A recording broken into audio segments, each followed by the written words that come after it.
یا حضرت جعفر، یا حضرت جعفر۔ بسم اللہ الرحمن الرحیم۔ ان للہ و انا الیہ راجعون، الا لعنۃ اللہ علی القوم الظالمین، وسیعلم الذین ظلموا ای منقلب ینقلبون۔ 15 شوال المکرم، روز شہادت امام جعفر الصادق علیہ السلام، وہ شخصیت کہ جو پوری کائنات میں، پوری دنیا میں، خاص طور پر دنیائے علم میں اپنے علم کو عام کرنے کے لیے اور اس کی فیوز جس سے آج تک ہم دیکھتے ہیں کہ تمام جہان والے اس وقت اس سے برکات، اس سے فیوز، اس سے حسنات کو حاصل کر رہے ہیں، اس دنیا میں مانی اور جانی جاتی ہیں۔ یعنی امام جعفر الصادق علیہ السلام کی وہ ہمگیر شخصیت کہ جسے نہ صرف ہم فقط علم تک محدود کر سکتے ہیں، بلکہ وہ امام کہ جن کی وجہ سے فقہ جعفریہ جانی جاتی ہے، پہچانی جاتی ہے۔ باقی آئمہ سے یا اماموں سے تقابل کس طرح سے نہیں کیا جا سکتا، اور ایک طرح سے تحقیر ہے امام جعفر صادق علیہ السلام کی اگر ہم یہ کہیں کہ امام حنفی، امام شافعی وہ تمام تر امام کے جو فقہ کے امام ہیں، جبکہ ہم شخصیت امام جعفر الصادق علیہ السلام کی جانب آتے ہیں تو صرف آپ فقہ کے امام نہیں ہیں۔ اگر آپ دنیائے سائنس میں دیکھ لیں تو آپ کو جتنے جانے مانے ہوئے نام ملیں گے وہ تمام تر شاگردان امام جعفر الصادق علیہ السلام میں شامل ہوتے ہیں۔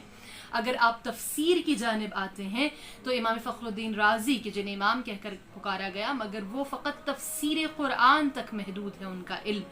جبکہ امام جعفر الصادق علیہ السلام کی طرف واپس پلٹیں تو ہمیں وہ ہماگیر شخصیت ملتی ہے کہ جو نہ صرف سائنس کے میدان میں،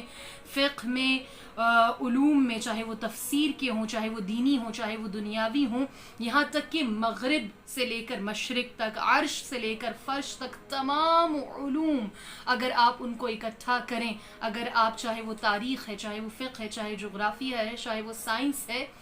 ان تمام تر علوم میں آپ کو کوئی ایک حدیث بھی، کوئی ایک علم کی کتاب ایسی نہیں ملے گی کہ جس میں کوئی ایک ایسی حدیث نہ ہو کہ جس میں لکھا ہو قول امام الصادق علیہ السلام۔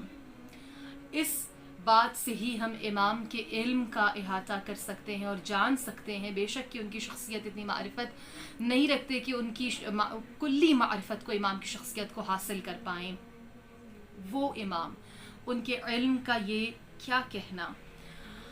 اگر ہم فقط آج ہم بات کریں آپ کے اس وصیت کے بارے میں، وصیت کہ جیسا کہ پہلے بھی آپ کو شاید ایک جگہ یہ بات گوش گزار کی تھی کہ ایک عام شخص کی بھی وصیت ہو تو اس پر عمل واجب قرار دیا ہے۔ سوچئے اگر امام وصیت کرے، معصوم وصیت کرے، اس کی اہمیت کس قدر بڑھ جاتی ہے، اور آپ کی وصیت کا سن کر تعجب ہوگا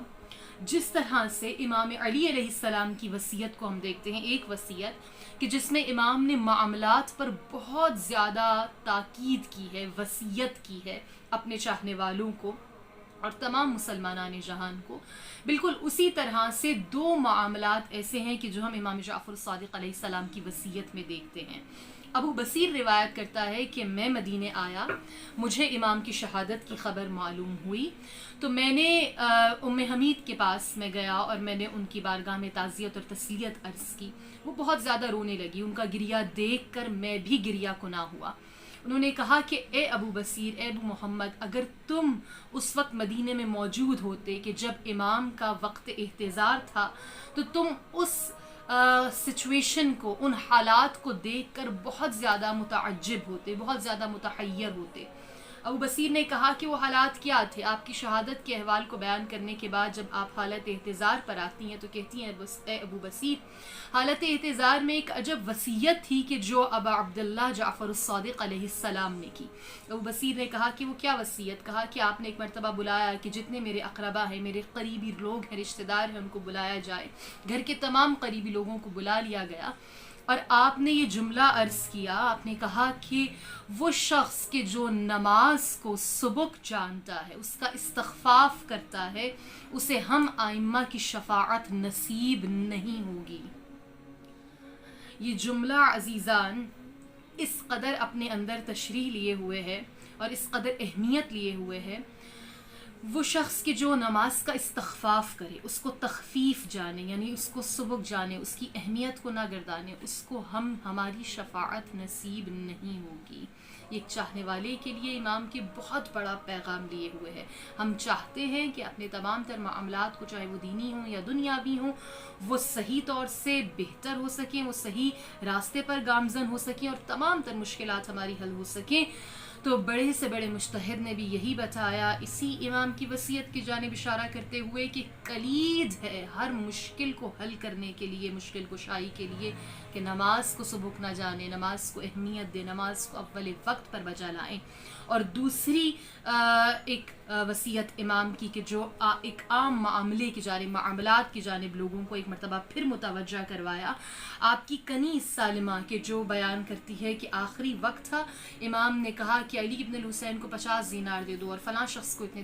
دینار، فلاں شخص کو اتنے دینار۔ تو وہ کنیز قریب آتی ہے اور کہتی ہے کہ یا امام، وہ لوگ جنہوں نے آپ کے قتل کی غرض سے تلوار کو اٹھایا، کیا آپ ان کو اس وقت مال اور متاع دینا چاہتے ہیں، ان کو دولت سے نوازتے ہیں؟ تو امام کہتے ہیں کہ کنیز سالمہ تو کیا نہیں چاہتی کہ میرا شمار خدا کے ان مقرب بندوں میں ہو کہ جن کے لیے پروردگار عالم نے قرآن میں ارشاد فرمایا سورہ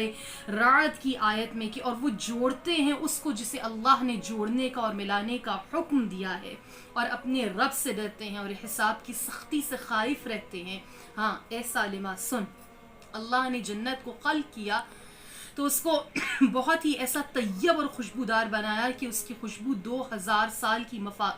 مسافت تک محسوس کی جاتی ہے، مگر اس کی خوشبو اپنے باپ کے نافرمان، عاق شدہ اولاد اور قاطع رحم کو نصیب نہیں ہوگی۔ یعنی آخری وقت اور حالت احتضار میں بھی امام نے اپنے شیعان کو،